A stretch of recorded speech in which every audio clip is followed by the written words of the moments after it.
ही चटणी खरं तर तुपासोबतच खूप छान लागते. त्याच्यावरती असं आपण मस्त मेल्ट केलेलं तूप घालायचं आहे. रोल करून घ्या किंवा असं पोळीशी लावून खा. तर थंडीत आवर्जून खायला हवी अशी ही एक जिरा मिऱ्याची चटणी मी इथे करत आहे. चपात्या झालेल्या आहेत. तसं तवा गरम असतानाच आपण काय करायचं, एक वाटी असं खोबरं किस मी इथे परतून घेते थोडंसं, अगदी 2 मिनिटं. आणि सोबत आपल्याला लागणार आहे 8 ते 9 लसूण पाकळ्या, 9-10 काळे मिरे, जिरे अर्धा चमचा, लाल तिखट आणि मीठ. आणि हे अगदी 1-2 मिनिटं आपल्याला शेकून घ्यायचं आहे. छान टिकते ही चटणी आणि अगदी नाश्त्याला, चपाती बरोबर, भाकरी बरोबर खूप छान लागते. तसेच घसा खवखवणं, खोकला थोडासा असा ठसठस असते घशामध्ये, त्यासाठी ही जिरा मिऱ्याची चटणी आपल्याला खूप उपयोगी आहे उष्णता वाढवण्यासाठी. खोबरं जरासं असं शेकलं की तेल सुटायला मदत होते छान ह्याला आणि टिकते पण छान. तर ती थोडंसं कोरडं करून घ्यायचं आहे. आता गॅस बंद करते.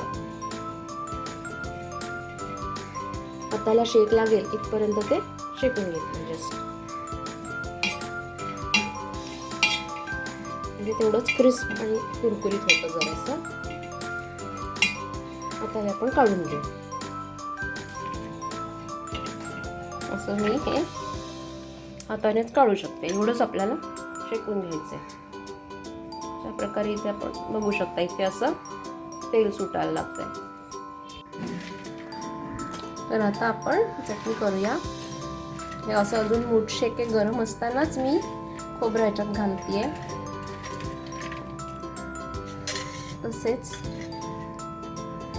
जिरे घालते मी ह्याच्यात अर्धा चमचे.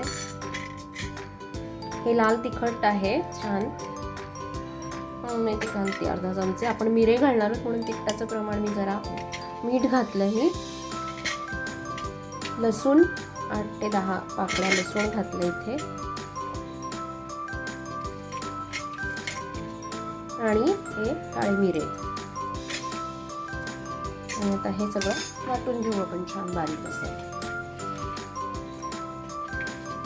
झटपट नाश्त्यासाठी गरम गरम भाकरीवरती खूप सुंदर लागते ही चटणी.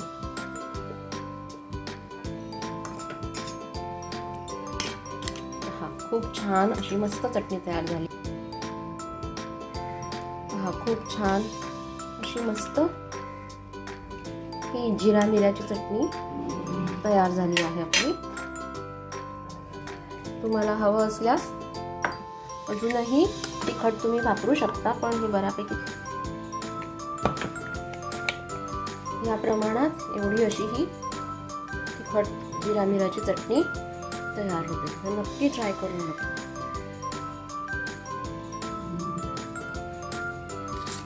गरम गरम चपातीवरती ही चटणी खरं तर तुपासोबतच खूप छान लागते. त्याच्यावरती असं आपण मस्त मेल्ट केलेलं तूप घालायचं आहे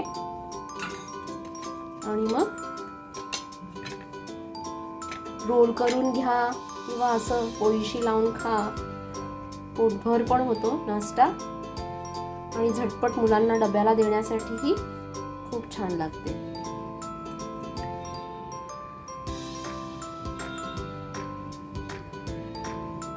नक्की ट्राय करून बघा थंडीमध्ये ही जिरा मिऱ्याची चटणी. आणि आवडली काय मला नक्की कमेंटमध्ये कळवा. थँक्स.